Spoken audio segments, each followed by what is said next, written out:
근데 제가 하나만 그 네. 궁금한 거 개인적 질문. 네. 근데 다산도 그렇고 추사도 그렇고 젊었을 때 잘 나가다가 나이 그렇죠. 들어서 그게 네, 고초를 네. 겪는단 말이에요. 네. 근데 신영복 선생님은 네. 신영복 선생님 네. 물론 아주 천년에 잘 나갔죠. 네. 역사 교관도 네. 하시고 네. 뭐 네. 진짜 그게 근데 중년을 엄청나게 고생을 하시고 나오셔서 이제 그걸 꽃을 피셨는데 그렇게 따지면 그 좀 차이가 있을까요? 선생님 생각은 어떠신지. 아무튼 예. 그분이 나중에 그냥 구도하는 마음으로 그렇게 그 19년 동안 사셨다가 이렇게 그렇게 나올 줄이라고는 전혀 모르고 그렇죠. 그냥 전혀 몰랐죠. 하셨는 그게 이제 그분 인생이 헛되지 않은 우리들에게도 복이고 그분에게도 복이 됐죠. 그 다음에 글씨만으로서 성장한 게 아니잖아요. 네, 맞아요. 노신에 관해서 쓴 책도 그렇고 중국 시가선지, 네, 시가전집도 역대 시가선지. 그렇고 예. 그 고전 속에서 인문학적인 사고 그거가 굉장히 깊었고 예, 맞습니다. 신영복 선생이 날 굉장히 기특하게 한 후배로 생각을 했어요. 그래서 당연하죠. 내 문화유산 답사기 거기에 그 표사에다가 추천사를 써줬는데 뭐 여러 사람 쓴 중에 뭐라고 쓴데 선생님이 쓴 거는 네. 딴 사람들하고 전혀 다른 시각을 한번 읽어주세요, 있어야 선생님. 돼. 예. 유홍준 교수의 나의 문화유산 답사기가 우리에게 던지는 감동은 참으로 크다. 그 중에서 가장 결정적인 것은 우리 것에 대한 깨달음이다. 유럽과 중국 여행에서 상처받고 돌아온 열등감을 따뜻하게 위로할 뿐만 아니라 알프스 산맥과 만리장성을 뛰어넘는 새로운 미학의 재구성에 성공하고 있기 때문이다. 답사기는 과거 유산의 답사기가 아니라 미래 문명의 탐사기이며 나의 답사기가 아니라 우리의 답사기이다. 그러니까 내 글 속에서 있는 그 민족적 자부심, 그것을 강조를 한 것이 중국의 미학, 동양의 미학 또는 서양의 미학을 비교를 했을 적에도 꿀리지 않고 독특한 우리 걸 갖고 있다는 것을 얘기해 준 것을 이걸 간취해가지고 이렇게 얘기를 해주셨죠. 글쎄 말입니다. 근데 이분도 네. 가끔 또 어떤 때는 어른네 같은 데가 있어요. 어떤 게 그래요?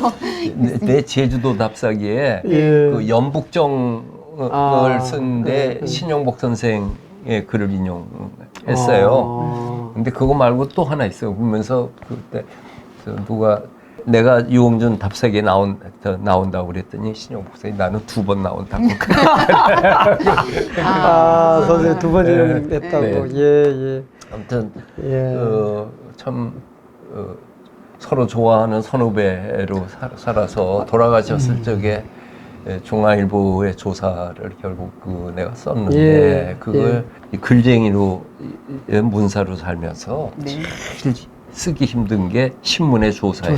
그렇죠. 신문의 이건 조사. 뭐 지금 해가지고 내일 9시까지 내달라. 그렇죠. 갑자기 그러니까. 네. 밤새? 그리고 경황도 없는 상황에서 그렇죠. 하는 거잖아요. 그래도 그건 해야 되는 거고 또 이 더불어숲 이 유튜브도 신용복 선생이니까 내가 한번 와야지 뭐. 그래서 맞아요. 그래서 선생님 만난다 하는 그런 기분으로 해서 온 거고 그래도 신용복 선생이 우리에게 던져주는 가장 큰 거는 인품입니다.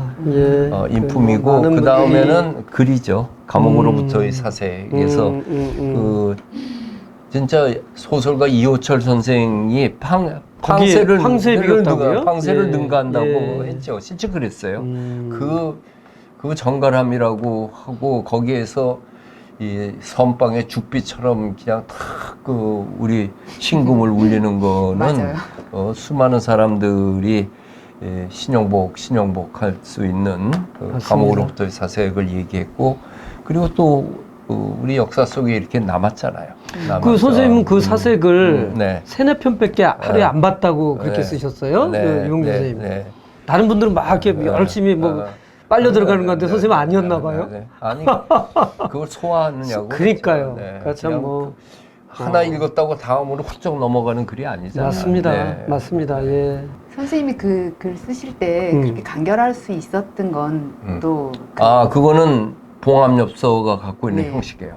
써보셨잖아요. 그렇죠. 그 내가 감옥에서. 감옥에서 봉합엽서 네. 이렇게 이쪽 저쪽 다 해서 쓰는 거. 정해져 있다. 정해 있는 거. 사이즈 크기가 정해져서 그 안에 그 안에다 써야죠. 모든 걸 다 아. 집어넣어야 된다고 하는 그 형식이. 그럼 고치지도 네. 못하면 머릿속에다 그렇죠. 어떤 네. 걸 쓸지를 싹 그렇죠. 생각해요? 그렇더라도 네. 그게 쉬운 일은 어렵지 아니죠. 않아요? 네. 근데 저는 뭐 그게 매일 쓰는 것도 아니고 기회에 왔으니까 머릿속에서 많이 그 자기 자신의 생각을 해서 엑기스만 탁 아깝잖아요. 그 조금이라도 그 여백이 로스가 나오는, 나는 거는 그래서 그 글이 더 정갈해지고 군더더기가 없이 딱 나왔죠. 그 아까 신용복 선생님이 그 글이 글씨도 있고 또 그림이 합쳐진 거가 있고 이 산문하고 같이 엮어졌기 때문에 그 여운이 오래가고 예. 그리고 후대에 주는 영향도 잔잔하면서도 오랫동안 갈 그게 거예요. 아주 네. 정확하게 네. 지적을 하셨고요. 네. 그 다음에 아까 저는 선생님이 그 소개해 주신 네. 그 신용복 선생님이 유홍준 선생님의 저서에 이렇게 글을 붙였던 걸 보면서 느낀 게 뭐냐면 두 분이 공통되는 게 있더라고요. 네. 그러니까 신용복 선생님은 그 변방론을 얘기하시면서 변방이 컴플렉스가 없어야 되고 거기서 그렇죠. 변화가 일어난다. 네. 근데 유홍준 선생님도 마찬가지예요. 어떻게 그렇죠. 보면 네. 그 제가 어디서 인터뷰해 봤는데 한복 입는 거에 대해서 네. 뭐 지퍼고를 네. 달아달라고 네. 했더니 네. 뭐 안 네. 된다고. 네. 네. 그러니까 이제 네. 아마 정재승 교수인 것 네. 같은데 네. 이렇게 네. 얘기하시니까 네. 선생님이 컴플렉스가 좀 있어서 그렇다고 우리가 그거 벗으면 될 거라고 이렇게 네. 그랬죠. 그 인터뷰를 네. 봤거든요. 네. 그러니까 그런 게 일맥상통하신 것 같아요, 두 분이. 우리 미리 요새 그때만 해도 옛날인데 90년대 뭐 옛날인데 이미 그때부터 우리 문화의 그 자부심이 가치, 있지 자부심, 않나요? 전통, 그렇죠. 이런 걸 알고 계셨던 것 같습니다. 그게 보였으니까 그게 글을 써주시지 않았을까 그렇죠. 싶어요. 아무튼 신용복 선생님을 생각해서도 더불어숲 유튜브에 한 번은 내가 가서 그 전도를 해야지 하는 생각을 했는데 네. 이런 기회를 가져서 나도 기쁘고 그리고 보다 많은 사람들이 좀 들어와서 그 같이 생각을 공유했으면 좋겠다 싶은데 잘 글쎄 되겠죠 말입니다. 뭐. 우리 네. 선생님 와서 이렇게 네. 잘 해주시면 뭐. 네, 네. 네. 근데 하나 질문 더 좀 네, 하나만 네, 더 네, 드리겠는데 네. 선생님 간단한 질문인데요. 상원사 오대산 상원세 신용복 선생님 표지석이 이제 상원사 나 표지석하고 모르는데. 문수전 현판을 쓰셨거든요. 네. 그 큰 절에 유명한 절에 현판을 쓴다는 거는 그게 이제 역사성도 띌 수 있는 거 아닐까요? 그렇죠. 아무나 거기 그렇죠. 쓰셨어요. 그렇죠. 예, 예. 그거는 그분들이 서예 세계를 인정했으니까 그러니까, 한 거기다. 거죠. 네, 그건 대중적 그 검증을 거쳤다는 얘기죠. 그럼 먼 훗날 네. 또 우리 유홍준 선생 같은 걸출한 네. 미술사학자가 나와가지고 애들 끌고 답사가가지고 그 얘기 하겠지. 그렇죠. 그 얘기 하겠죠. 저게 그 신용복이라고 네, 하는 네, 분의 네, 그 그렇습니다. 저거다 네. 이렇게 얘기할 때 또 네. 유홍준 선생 얘기도 나오고 뭐 그럴 수도 있겠네요. 글씨 가지고 계신 게 2점이신가요? 뭐 우리 아들 결혼식에 써준 거 우리 아들 거지 뭐. 그죠. 안 나는 가지고 계시죠? 내가 아드님이 가지고 가죠. 나는 산 게 있지. 하나 한 점 있다고. 길벗 삼천리. 길벗 삼천리. 근데 지금 표구는 하셨어요? 아니 부연문화원에 기증해가지고 부연문화원에서 갖고 있죠. 그럼 선생님 한 점도 없으신 거네요? 뭐 아까 거기 없다고 있으면, 하셨잖아요, 거기 처음에. 없어도 뭐 부연문화원에 있으면 됐죠. 거기 있으면은. 근데 진짜 여러분 진짜 신영 선생님 좋아하시는 분들은 이렇게 고시를 많이 하셔서 서로 자기가 갖고 있는 작품 거의 없습니다. 저도 많이 받았지만 하나 있습니다. 하나. 예. 그래서 오늘 우리 백 선생님 마지막 질문 한 번 더 하시고 마무리하죠. 네. 선생님 앞으로 혹시 뭐 계획 중인 일이나 뭐 이런 나는 거 나의 문화유산 답사기를 어쨌든 피어리어드를 찍어야 되니까 네. 그 책이 올해 30주년이에요. 예. 93년에 나와가지고 국내 12권이고 일본 5권, 실크로드 3권, 그 네. 20권인데 네. 국내 편을 지금 있는 거 다 한다는 거는 뭐 앞으로 10권 해도 모자라는데 그냥 이대로 끝낼 수는 없고 네. 그래서 답사기 시리즈에 빠지면 안 될 곳들을 그 점검해서 이번에는 독특하게 지역을 찾아가는 게 아니라 시대를 찾아가서 구석기 시대, 연천 전공리 선설유지, 신석기 시대, 부산 영도 동삼동 쾌청, 청동기 시대, 울주 언양에 있는 안구대가 암각화, 그 천전리 안각화, 그다음에 고구려는 저 길림성 지반, 그 백제는 금동대학로, 시대상으로 쭉 시대로 해서. 읽으면은 역사가 되는 그래서 걸로 몇 권? 세 권, 장중화 3권, 그러면 장중화? 그러면 15권으로 끝내니까 1년에 상권은 금년에 나와요. 내가 지금 저 다 출판사에 넘겼으니까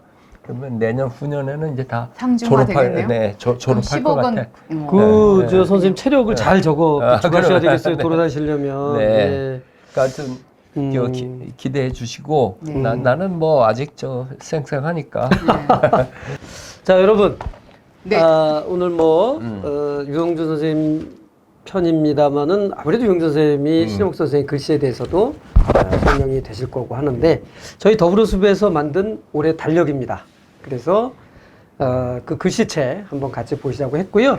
한 장만 넘겨서 우리 1월 달에 뭐죠? 1월 달이? 예, 1월 달에 글씨와 그림인데요. 네. 글씨를 소개하자면 희망은 지지 않는다. 예, 여러분 희망 가지시고요. 저희 더불어숲이 만든 올해 2024 신영목 서화달력 관심 가지고 구매 부탁드리도록 하겠습니다.